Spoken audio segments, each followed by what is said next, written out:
msalaba. Usikose pia, ni ibada muhimu sana katika historia ya maisha yetu ya Ukristo, kwa sababu msalaba ndiyo asili yetu. Bwana Yesu asifiwe sana. Sasa tukienda moja kwa moja kwenye neno lililobeba semina yetu ambalo lina kichwa chenye maneno yanayosema kanuni za ufalme wa Mungu zinavyobomoa ufalme wa giza. Kanuni za ufalme wa Mungu zinavyobomoa ufalme wa giza. Na maandiko yetu yamekuwa yakitoka kwenye kile kitabu cha Mathayo sura ya 5 mstari wa 1 mpaka wa 12. Lakini tangu Januari tumekuwa tukicheza hapo, waliofuatilia wanaweza wakaona. Lakini juzi jana na leo tunadili na ile Mathayo sura ya 5 mstari wa 10 mpaka wa 12. Juzi na jana tulishughulikia mstari wa 10 na leo tunaenda mstari wa 11 na wa 12, ambapo wanasema heri ninyi watakapowashutumu na kuwaudhi na kuwanenea. Yule mstari wa 10. Heri wenye kuudhiwa kwa ajili ya haki, maana ufalme wa mbinguni ni wao. Heri ninyi watakapowashutumu na kuwaudhi na kuwanenea kila neno baya kwa uongo kwa ajili yangu. Furahini na kushangilia, kwa kuwa thawabu yenu ni kubwa mbinguni, kwa maana ndivyo walivyowaudhi manabii waliokuwa kabla yenu. Glory be to God. Kwa hiyo tunasimama na neno hili, heri wenye kuudhiwa kwa ajili ya haki. Ndio kitu ambacho tunakwenda nacho siku hii ya leo. Kwa sababu tunakwenda kufanya hitimisho, nikwambie tu maneno ya awali tuliyoanza nayo Januari, kwamba hii ni hotuba ya mlimani. Mathayo sura ya 5, ya 6, ya 7 ni maneno ya mwanzo kabisa ambayo Yesu alikuwa anayasema alipokuja kuanza huduma. Hakuanza Yesu na miujiza, japo alikuwa na uwezo huo. Hakuanza na mbwembwe, lakini alianza na neno la ufalme. Alianza na kanuni, jinsi ambavyo anatutaka sisi tuwe, jinsi ambavyo anatutaka sisi tuufananie ufalme wa Mungu. Ndio ameanza kuzifunua hizo. Bwana Yesu asifiwe sana. Kwa hiyo ni maneno ambayo very basic, ni foundational katika Ukristo na katika imani yetu. Ndio maneno yanayojenga msingi wa tabia, maisha na mwenendo wetu katika imani. Bwana Yesu asifiwe sana. Sasa Yesu anaposema heri wenye kuudhiwa kwa ajili ya haki, maana ufalme wa mbinguni ni wao. Yesu anataka nini? Maana yake anatuambia kwamba huwezi ukatenganisha swala la haki, kuishi maisha ya haki, na swala la maudhi. Huwezi kutenganisha. Maudhi na kuishi maisha ya haki ni kama uji na mgonjwa, haviachani. Na tunapozungumzia haki, maana yake ni maisha ya imani au maisha ya kumpendeza Mungu. Anaposema heri wenye kuudhiwa kwa ajili ya haki, maana yake heri wenye kuudhiwa kwa ajili ya kuishi maisha ya kumpendeza Mungu. Heri wenye kuudhiwa kwa ajili ya haki, maana yake heri wenye kuudhiwa kwa ajili ya maisha ya imani kwa Mungu aliye hai. Sasa unapochagua maisha ya haki, maisha ya kumpendeza Mungu, maisha ya kumcha Mungu, maudhi lazima yaje, kwa sababu maudhi huwa yanafuata kuja kuharibu hayo maisha yako ya haki. Usiishi maisha ya haki, usimpendeze Mungu. Kwa hiyo ndio maana maudhi yanafanya nini? Maudhi yanakuja, kwa sababu siku zote tunajua tunapoudhiana nini kinatokea? Tunaachana, tunakasirikiana. Kwa hiyo shetani analeta maudhi ili ufike mahali useme siwezi tena kuishi maisha yake, Sitaki tena kumwamini Mungu. Nimechoka na wewe. Kwa nini nateseka namna hiyo? Ndicho anachotaka shetani. Sasa Yesu anatujengea msingi, anabomoa ufalme wa giza. Na ndugu zangu, mapepo mengine hata hatuhitaji kukemea. Ufalme wa giza hatuhitaji. Yaani tunatumia tu nguvu hizo basi tu. Lakini ufahamu wa neno la Mungu wenyewe unabomoa taratibu ufalme wa giza. Na ndicho Yesu anachokifanya. Yesu anatujengea mtazamo, anatujengea uelewa juu ya maudhi,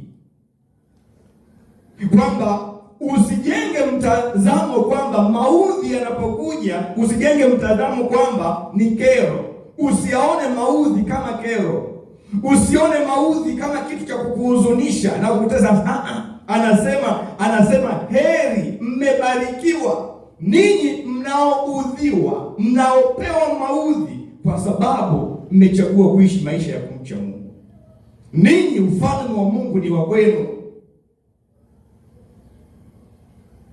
Kwa hiyo anataka tubadilishe mindset, tubadilishe mtazamo. Wewe leo ukiona mume wako amekuudhi, kinachofuata ni nini? Mimi sitaki maudhi, nataka mtu ambaye haniudhi. Mchungaji kakuudhi, unasema sitaki, naondoka, nataka mchungaji asiyeniudhi. Sijui nani baba akakukosea, umestaki, nataka baba asiyeniudhi. Yesu anasema hivi, anatubadilishia mtazamo, anasema hivi, heri wenye kuudhiwa kwa ajili ya haki. Maudhi sio kero. Yatafsiri maudhi kama baraka. Ukiyatafsiri maudhi kama kero, utaacha kumpendeza Mungu. Bwana Yesu asifiwe sana. Sasa anaposema heri wenye kuudhiwa kwa ajili ya haki, maana ufalme wa Mungu ni wao, huu ni wito kwetu wa kuishi kwa uadilifu hata kama kuna upinzani na dhihaka au kuna maudhi. Anatupa mwito wa kuendelea kuishi kwa uadilifu, kuishi kwa kumpendeza Mungu bila kujali kwamba kuna maudhi au tunapata dhihaka au tunapata kejeli au tunaudhiwa. Ndicho anachokitaka Yesu, kwa sababu ushindi wa kweli hauna thamani bila gharama ya maudhi kwa ajili ya haki. Yaani kama tutamwamini Mungu alafu usipate maudhi, utasemaje kwamba wewe umeshinda? Utasema umeshinda na utajivunia kwamba ulikejeliwa, kwamba uliudhiwa, lakini bado ulisimama imara kuishi maisha ya haki kwa Mungu wako. Glory be to God. Kuna watu leo hii ukikutana nao huko sokoni wa Kristo, ukimwona anakukimbia kwanza, hata mchungaji uko wapi? Kwa sababu ukimwona Bwana asifiwe mpendwa, na yeye hataki, unamharibia. Mchungaji ameniambiaje Bwana asifiwe? Sasa huku tuko katikati ya watu, hataki maudhi hayo, anaona kwake ni maudhi. Bwana Yesu asifiwe sana. Ndugu zangu, kuna wakati katika maisha kufanya jambo jema hakukuletei sifa, bali hukuletea upinzani na matatizo. Kuna wakati ukiamua kufanya jambo la haki, jambo jema, hakukuletei sifa njema, kunakuletea matatizo, kunakuletea changamoto kwenye ulimwengu tunaoishi sasa. Unaweza kusema kweli kule kazini, lakini ukaonekana mbaya. Kwa sababu gani? Sio kwa sababu umefanya ubaya, lakini kwa sababu umeamua kusema kweli. Kwenye kizazi chetu hiki, wasema kweli hawapendwi. Unaweza ukauawa kwa sababu tu umeamua kusema kweli. Unauawa kwa jambo jema.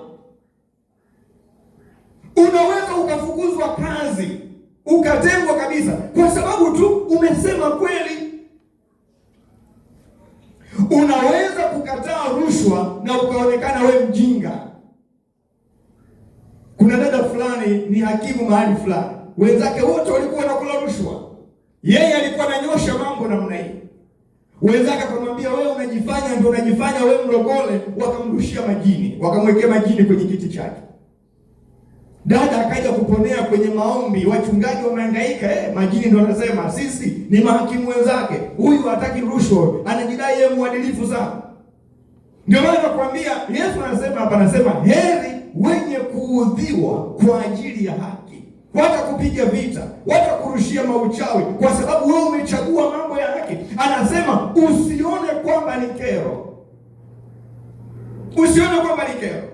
Unaweza kusimama katika haki, lakini ukaonekana kwamba wewe ni adui.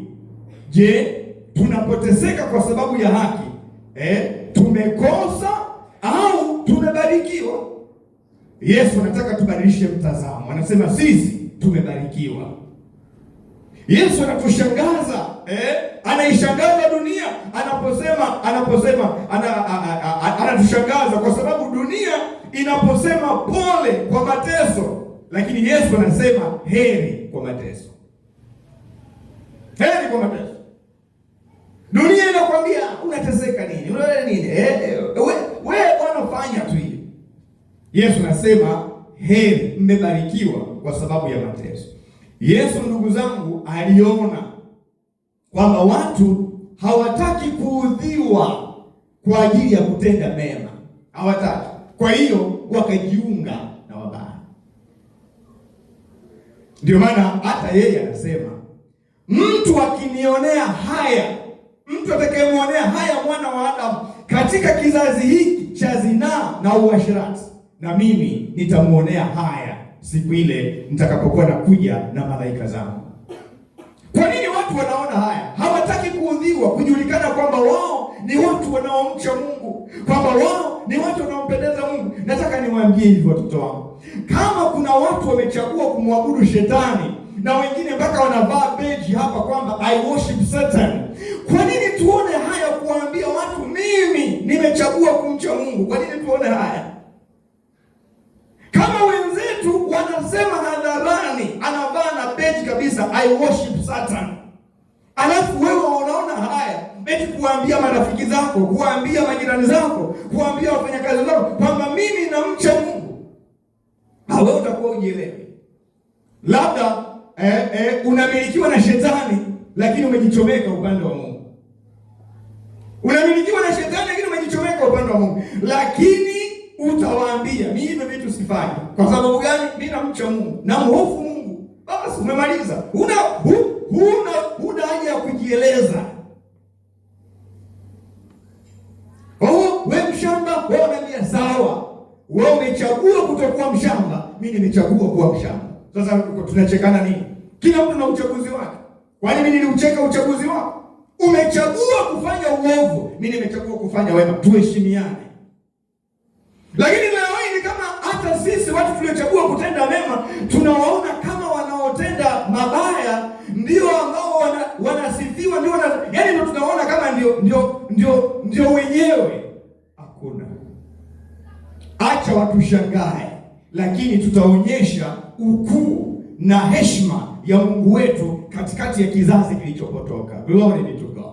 Wakina Danieli walifanya hivyo, wakina Meshaki na Shadraka walifanya hivyo, walikataa uovu katikati ya jamii iliyoharibika kabisa. Wakasema sisi hapana, tunamjua Mungu, tunamcha Mungu, tutamwishia Mungu aliye hai.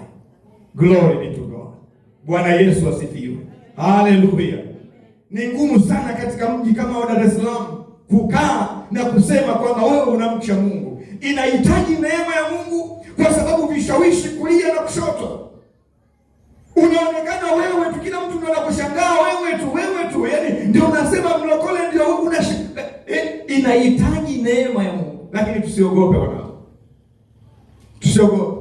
Uovu ni wa kitambo tu, lakini mambo mema siku zote huwa ni ya uadilifu. Huwa nawaambiaga vijana wenzangu niliokuwa nachipuka nao, wengine wengi walishapoteza maisha kwa sababu ya ukimwi. Wengine wengi walishapoteza maisha kwa sababu ya gongo na kila kitu. Lakini hali ya kumhofu Mungu ina faida kubwa sana, kwa sababu inakuepusha na mambo mengi ambayo yangeweza kukatisha uhai wako. Usione haya, jivunie Mungu wako. Ona fahari juu ya msalaba na sio kitu kingine chochote. Glory be to God.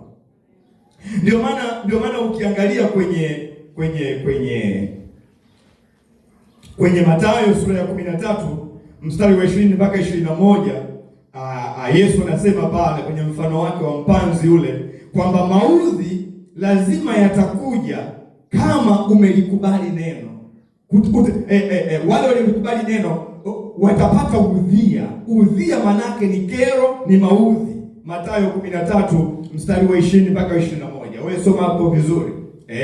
Kwa sababu ya lile neno udhia utakuja.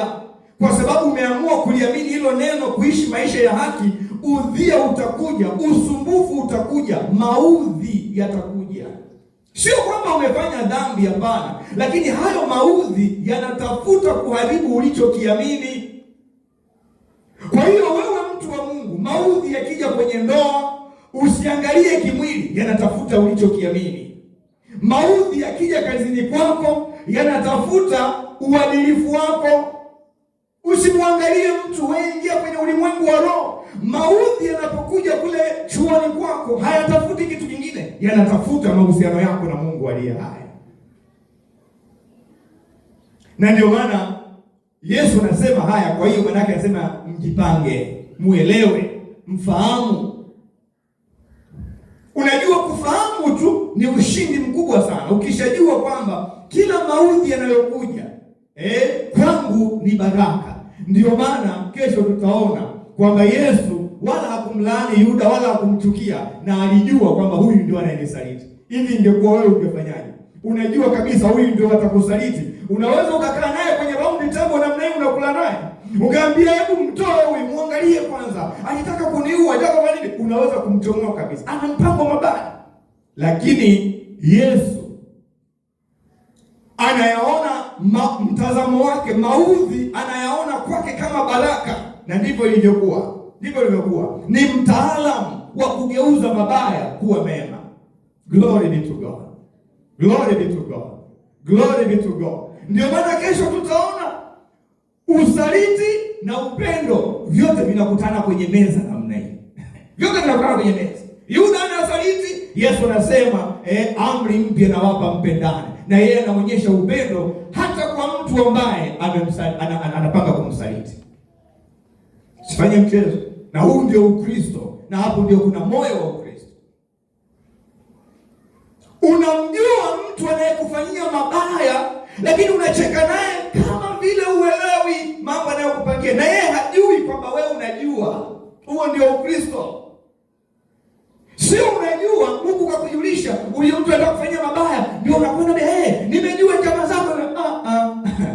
Mungu angetaka usingejua, lakini Mungu amekupa kujua. Tulia, mwambie Bwana, umenipa kujua, naomba unilinde tu. Alafu namwangalia yule mtu kama vile hujui kinachoendelea, kumbe unajua kila kitu. Bwana Yesu asifiwe sana. Ndio maana kwenye Matendo ya Mitume sura ya 14 mstari wa 22, Paulo na Barnaba waliwaonya watu waliookoka na kukaa katika imani, wakawaambia kwamba imetupasa kuingia katika ufalme wa Mungu kwa dhiki nyingi, kwa maudhi mengi. Kwa hiyo usijionee huruma. Anachotaka shetani ni ujionee huruma kwa maudhi unayopitia, na ukishaanza kujionea huruma tu, wewe umetoka kwenye uadilifu. Kwa sababu za mimi nateseka, nafanya nini kwa sababu ya hiyo, huwezi kwenda mbele. Unapata maudhi, nasema sawa, nimestahili haya kwa ajili ya jina la Bwana wangu Yesu Kristo. Ingekuwa sijamwamini Yesu, nisingeyapata haya yote, lakini napata maudhi haya ni kwa sababu tu nimemkubali Yesu Kristo. Msalaba mbele, dunia nyuma, utashangaa. Glory be to God. Bwana Yesu asifiwe. Haleluya. Mateso, ndugu zangu, kwa ajili ya haki si hasara, bali ni heshima mbele za Mungu aliye hai. Na siku zote baraka za Mungu hazitegemei mali, hazitegemei nguvu, bali zinategemea hali ya moyo. Ndio maana Yesu anatuandaa kimtazamo, hali ya mioyo yetu tunapopita kwenye maudhi inakuwaje? Tunaona baraka au tunaona maumivu? Tunamuona Mungu au tunaona watu wanaotuingiza kwenye maudhi? Mwangalie Yusufu, maudhi ya ndugu zake aliyatazama kama baraka, hakuwalipiza, hakupigana nao, na kweli Mungu alipoona namna ile akageuza.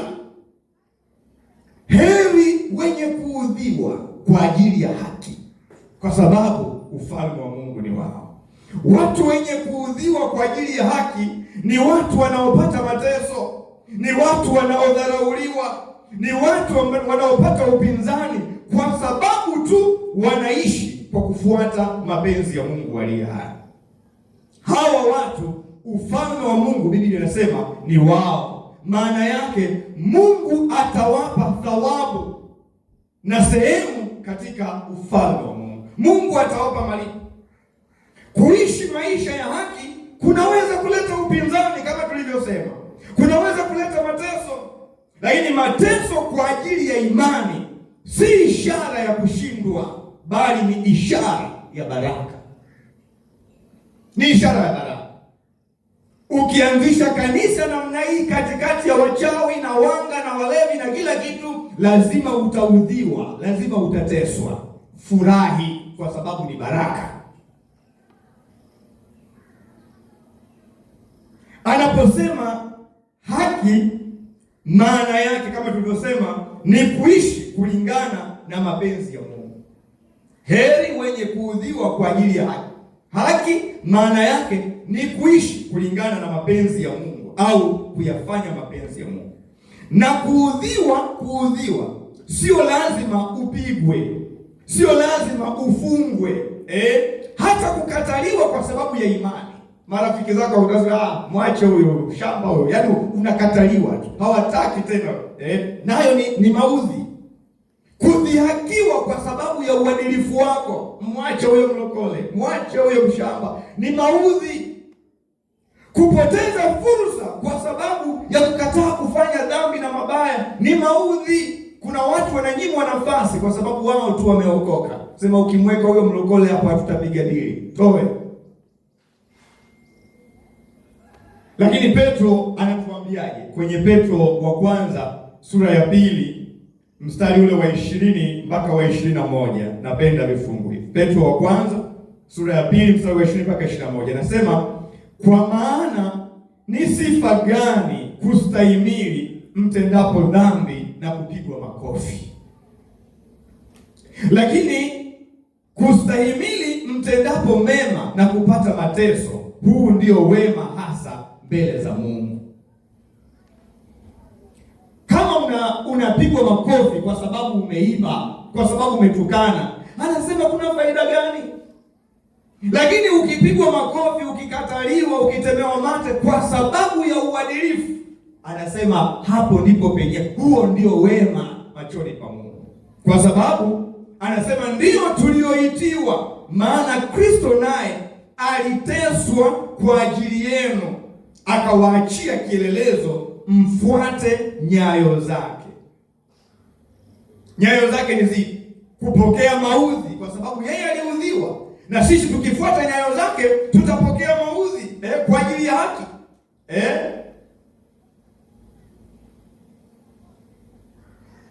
Mstari wa 22 anasema yeye hakutenda dhambi, wala hila haikuonekana kinywani mwake.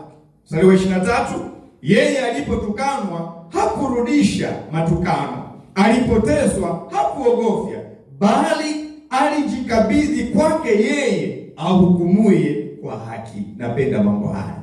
Wewe unapoudhiwa, unapoteswa, huwa unajikabidhi kwa nani? Unajikabidhi chini ya mamlaka yako wewe mwenyewe. Ndio maana unachukua hatua mikononi mwako ya kurudisha matusi, ya kupigana, anasema hivi, Kristo haikuonekana hila kinywani mwake, wala dhambi, wala makosa. Alipotukanwa hakurudisha, alipoonewa na kudhalilishwa hakufanya chochote, lakini alijikabidhi. Napenda hayo maneno, alijikabidhi kwake yeye, alijikabidhi kwake yeye awezaye kufanya nini? Awezaye kuhukumu kwa haki. Wewe unajikabidhi kwa mchungaji wako, anaweza kuhukumu kwa haki. Unajikabidhi sijui kwa nani, wewe jikabidhi kwa Mungu aliye hai, awezaye kuhukumu kwa haki hayo maonevu na uonevu wa namna hii. Hata ungewaambia watu hawezi kusaidia chochote. Kama umeonewa, umedhulumiwa, jikabidhi kwake yeye anayeweza kuhukumu kwa haki. Glory be to God. Bwana Yesu asifiwe. Lakini watu wa Mungu wengi huwa hatufuati nyayo za Kristo. Kama Kristo aliona kuna umuhimu wa kujikabidhi kwa Mungu saa ya kuudhiwa, how much more wewe na mimi? Usipojikabidhi kwa Mungu utafanya mambo ya hovyo. Mdomo utajaa hila na mambo ya namna hiyo. Kwa sababu gani? Kwa sababu tafsiri yako ya maudhi kwenye maisha yako ni kero, ni maumivu na si baraka, kama Kristo anavyotueleza. Na ndio maana kwenye Wafilipi sura ya 1 mstari wa 29, mstari muhimu sana na upendo. Wafilipi sura ya 1 mstari wa 29 anasema, maana mmepewa kwa ajili ya Kristo. Tumepewa kwa ajili ya Kristo, si kumwamini tu, ila na kuteswa kwa ajili yake. Chukua hiyo. Wafilipi 1:29. Tumepewa kwa ajili ya Kristo, sio kumwamini tu. Kwa hiyo kuna watu tunamwamini tu, tunakataa mateso. Na injili za sasa hivi ndio ziko hivyo. Ninakwambia kwamba hakuna kuteseka bwana. Mungu anatupenda, hatuwezi kuteseka. Huyo sio Mungu tunayemjua sisi. Mungu tunayemjua sisi ndio yule aliwaacha wana wa Israeli waone njaa ili ayajue yaliyo mioyoni mwao. Kama wanampenda wakiwa na chakula tu, au wanaweza kumpenda bila chakula. Huyo ndio Mungu tunayemjua sisi. Mungu tunayemjua sisi ni Mungu anayeruhusu vipindi vya kulia na vya kucheka, sio vya kucheka tu. Lakini unaonaje siku hizi? Tunakwambia ucheke mwaka mzima. Haiwezekani. Cheka mwaka mzima na kuachia na kuombea roho ya kicheko ucheke mwaka mzima. Haiwezekani, kwa sababu Mungu ataruhusu kipindi ulie kwa sababu yako makusudi yake kwenye kilio.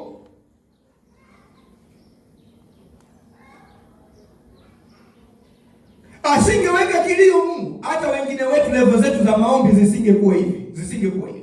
Lakini sio kicheko kilichotufikisha hapa tulipofika, ni kilio ndio kimetufikisha hapa tulipofika. Napenda kilio. Bwana Yesu asifiwe sana. Sio kila kulia ni kubaya, bana. Sio kila kulia ni kubaya. Mungu ametengeneza hayo mawili kwa makusudi. Ndio maana nawaambia, wako wapi wanawake wanaojua kuomboleza? Wanaojua kulia, wanaojua kumwaga machozi. Sasa uwezi ukaomboleza ukamwaga machozi kama hujabanwa. Lazima Mungu aachilie ubanwe mahali namna hii. Ukibanwa mahali namna hii ndio utalia. Katika kulia kwako utashangaa unaombea kanisa, unaombea watumishi, unaombea taifa, unaombea nyumba yako. Asingekubana mahali fulani, hata huo muda usingekuwa nao. Kwa sababu wewe unacheka tu kila siku, unacheka, nimewekwa pilau pale, unacheka tu, muda wa kuomba unacheka tu, una nguo nzuri, unacheka tu. Hakuna. Mungu ataachilia mbinyo mahali. Bwana Yesu asifiwe. Sasa kizazi cha siku hizi hakitaki kusikia maneno hayo, lakini huo ndio ukweli, na hiyo ndio injili, na hiyo ndio neno la Mungu, na huyo ndio Mungu tunayemjua. Tumepewa kwa ajili ya Kristo, si kumwamini tu, lakini na kuteswa pamoja naye. Mateso yetu ni yapi? Ndio haya.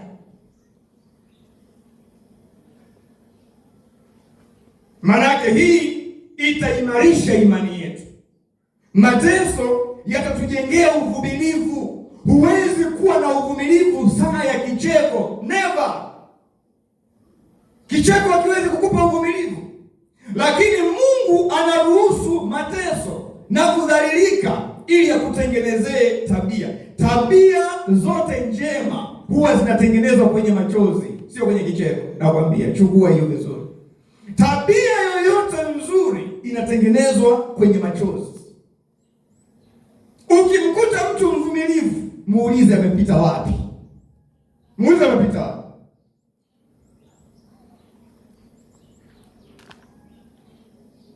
Ndio maana nasita sana kuambia mcheke mwezi mzima, ampewe kicheko. Nasita sana, mtakuwa siwapendi. Mimi namwambia Mungu, wewe tupe kinachostahili. Ukiona kuna saa ya kucheka, tupe kucheka. Kama kuna saa tunafaa kulia, sisi tunachohitaji ni uwepo wako tu. Tunalia lakini tuko uweponi mwako. Hicho ndio kitakachotusaidia. Tusilie tukiwa nje ya uwepo wako, ama tulie tukiwa uweponi mwako. Tukitoka, tumetoka watu wengine. Glory be to God. Bwana Yesu asifiwe. Usiogope kulia wala usifurahie tu kucheka, kwa sababu mateso yanatutengenezea hali ya kumtumaini Mungu. Niko upande wa Kristo hata kama hali ni ngumu. Nimemchagua yeye kuliko faraja ya muda. Najua mateso ya sasa hayawezi kulinganishwa na utukufu ujao. Paulo anasema kwenye Warumi 8:18. Mateso yangu ya sasa ni ya muda tu ukilinganisha na ule utukufu ujao. Heri wenye kuudhiwa kwa ajili ya haki. Maana yake hakuna namna tutaepuka maudhi, tutaepuka dhiki kama tumeamua kuishi maisha ya haki. Dhiki na maudhi ni sehemu ya maisha yetu. Mwangalie jirani yako, mwambie dhiki na maudhi ni sehemu ya maisha yako. Badilisha mtazamo wako. Kwa hiyo sio huyo unayemwangalia huyo, mwangalie tena huyo, mwangalie tena huyo, kesho atakuudhi huyo atakuudhi. Akikuudhi wewe furahi, tafuta namna mzuri ya kumrekebisha, kwa sababu maudhi ni baraka. Ni baraka. Niute umemwangalia nani? Kaangalia huko. Huyo unamwangalia atakuudhi. Akikuudhi wewe furahi na kushangilia, sema hii ni baraka. Sio unaanza kama mwangalie likaka shilingi nini? Hapana, hiyo ni baraka. Bwana Yesu asifiwe sana. Ukichukulia kama ni maudhi na nini, hutataka hata kukaa naye hapo ndani, hutaweza. Lakini chukulia kwamba hiyo ni baraka. Mungu anakutengeneza uwe mvumilivu.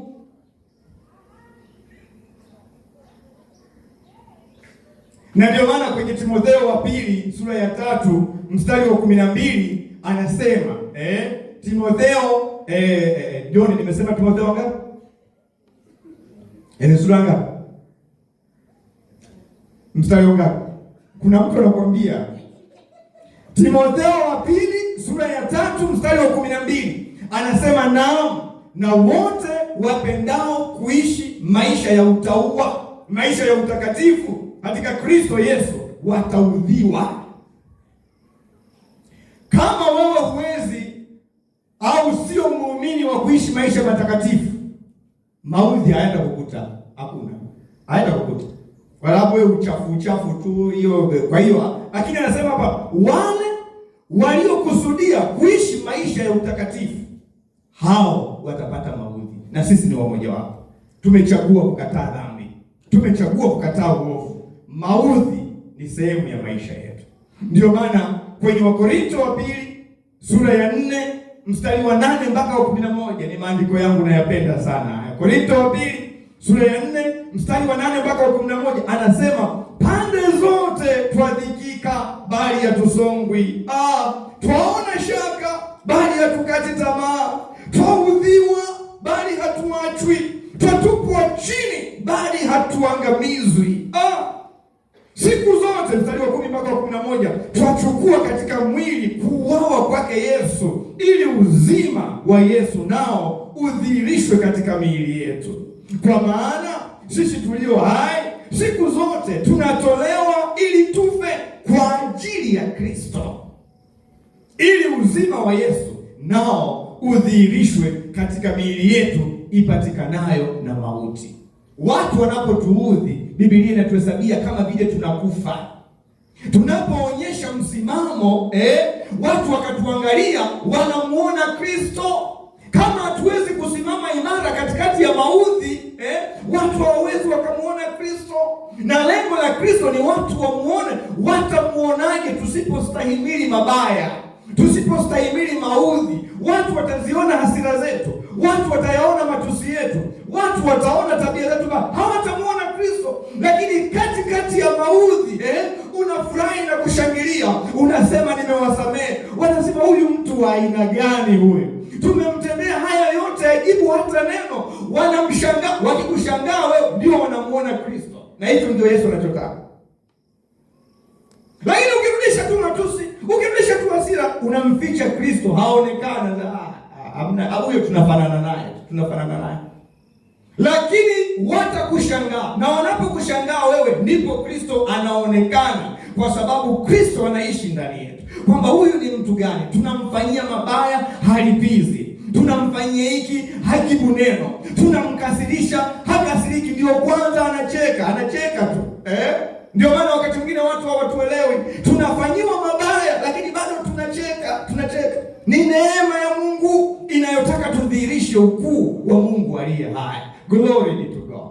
Bwana Yesu asifiwe. Sisi tumeitwa, ndio maana Yesu anatuita sisi chumvi ya dunia. Hatuwezi kuwa na hasira kama ya watu wa duniani, hapana. Hatuwezi kuwa na maneno ya kejeli kama, hapana. Sisi ni watu wa tofauti. Tumeitwa ili tuibadilishe dunia. Anasema heri wenye kuudhiwa kwa ajili ya maisha ya uadilifu, kwa ajili ya maisha ya haki, kwa sababu ufalme wa Mungu ni wao.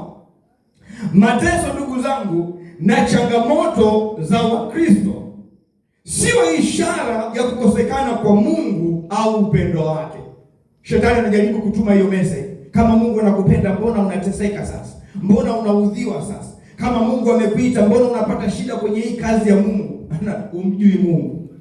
Mapenzi ya Mungu siku zote huwa yanavuta taabu na mikasa na kila kitu. Kama unabisha, kamuulize Yesu. Kama kweli baba yake alimtuma, kwa nini alimwacha mpaka analia pale Getsemane, anasema Baba, ikiwezekana kikombe hiki kiniepuke. Kwa nini mpaka alie namna hiyo kama kweli alitumwa na baba yake? Mapenzi ya Mungu sio rahisi. Mara nyingine yanatupitisha mahali pagumu. Unamwambia Mungu, hivi imekuwa kwaje? Lakini ndio tumechagua mapenzi ya Mungu na si vinginevyo. Kama unaona mapenzi ya Mungu ni magumu, wewe chagua mapenzi ya shetani uone.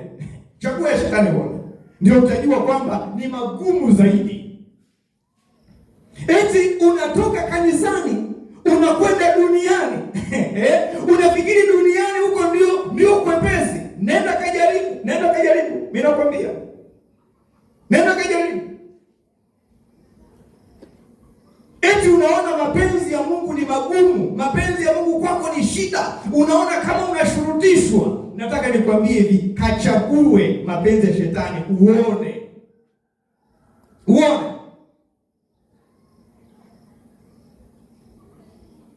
Kama hujakwenda huko ukapata ni mwanamke likakukandamiza na madawa na nini, ukawa kama ndondocha tu. Unakwenda unalipata ni mwanaume halieleweki, linakukandamiza na madawa, unakuwa kama hiyo. Na wanangu, tukae kwa Yesu. Mtu aliyekaa kwa Yesu ni sawasawa, halogeki. Chukua hiyo. Kama umeingiza miguu yote miwili kwa Yesu na wewe, hulogeki. Watahangaika sana, watazunguka sana, lakini hulogeki. Ndio maana ili shetani akupate, lazima akutoe nje ya mapenzi ya Mungu, alafu ndio akushughulikie. Lakini ukiwa ndani ya mapenzi ya Mungu, hawezi.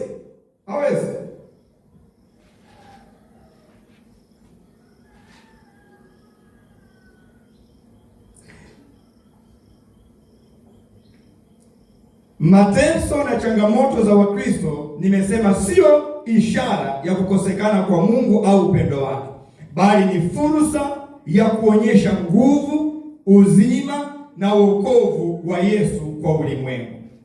Tunabeba kifo cha Yesu ili wengine waone uzima wake unavyofanya kazi kwenye maisha yetu. Mtu anayepitia changamoto anapitia changamoto, lakini bado anaonyesha upendo, bado anaonyesha uvumilivu, bado anaonyesha kusamehe wengine. Anaonyesha kusamehe wengine, wanaona na kujifunza kuwa nguvu hiyo sio ya kawaida, bali ni ya Mungu mwenyewe. Maisha ya Wakristo hayako kwa faida yetu sisi, hapana, iko kwa faida ya wengine, wamuone Mungu aliye hai. Glory be to God. Mstari ule wa 11 wa 11 kwenye ile Mathayo sura ya 5 anasema, heri ninyi watakapowashutumu na kuwaudhi na kuwanenea kila neno baya kwa uongo kwa ajili yangu, sio kwa ajili mmetenda dhambi. Wanawashutumu na kuwanenea maneno ya uongo, wanawatengenezea skendo kwa ajili tu ya imani yako kwa Yesu Kristo, sio kwa sababu umefanya dhambi, mtu wa Mungu. Yaani ukishajulikana tu wewe unasali lile kanisa pale, watakutengenezea uongo, watakutengenezea uzushi, watakutengenezea kila wanachoweza kukutengenezea kwa sababu tu umemwamini Kristo Yesu. Yesu anasemaje? Heri ninyi watakapowashutumu na kuwaudhi na kuwanenea kila neno baya kwa uongo kwa ajili yangu. Hatari. Kwa ajili yangu. Mstari wa 12, furahini na kushangilia kwa kuwa thawabu yenu ni kubwa mbinguni, kwa maana ndivyo walivyowaudhi manabii waliokuwepo kabla yenu. Ndugu zangu, katika ufalme wa Mungu, Yesu anachotaka kutuonyesha hapa ni lazima tutarajie kushutumiwa. Kuna Wakristo hawajazoea. Sisi wachungaji tumeshazoea shutuma, tumezizoea. Sasa hatujazizoea, yaani kwa maana kwamba tuendelee kuishi namna hiyo, yaani tuendelee kuishi vibaya, hapana. Lakini kushutumiwa tu bila sababu yoyote au kwa sababu tu ya uchungaji tumezoea.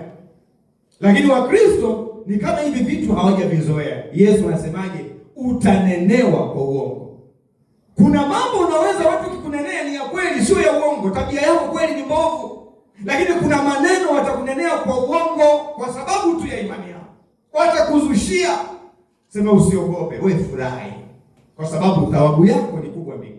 Tutashutumiwa, tutakosolewa, na kudhalilishwa, tutaudhiwa na kuteswa kwa sababu ya imani.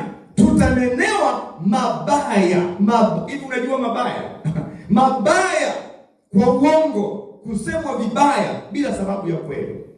Yesu alisemwa vibaya na ndugu zake wa kuzaliwa. Acha watu wengi, ndugu zake wa kuzaliwa. Anasema huyu amerukwa na akili, huyu mwacheni, amerukwa na akili. Ndugu zake wa kuzaliwa. Walio nje ndugu zake wakasema huyu anatoa pepo kwa Beelzebuli, huyu ni mkuu wa mapepo tu, huyu achaneni naye. Walimsema vibaya kwa uongo. Sasa kama waliufanyia hivyo mti mbichi, si uze sisi mti mkavu. Lazima tuyatarajia. Ndio maana ukiyasikia hayo, huna haja ya kujisafisha kwa mtu yoyote. Wewe jikabidhi kwake yeye ahukumuye kwa haki. Mwambie, Baba, unaniona, nimenenewa haya, sina namna ya kuweza kujitoa hapa, lakini wewe ndio Mungu unayehukumu kwa haki. Ninaomba kutumia damu yako, futa Bwana. Siwezi kujisafisha mwenyewe hata ningesema nini, lakini Bwana, ninaomba unisafishe. Wale jamaa walinena uongo dhidi ya Yesu mpaka wakaamua kuchukua walinzi, wakawalipa pesa waseme uongo kwamba Yesu hakufufuka, lakini Mungu alimsafisha Yesu Kristo mwenyewe. Glory be to God.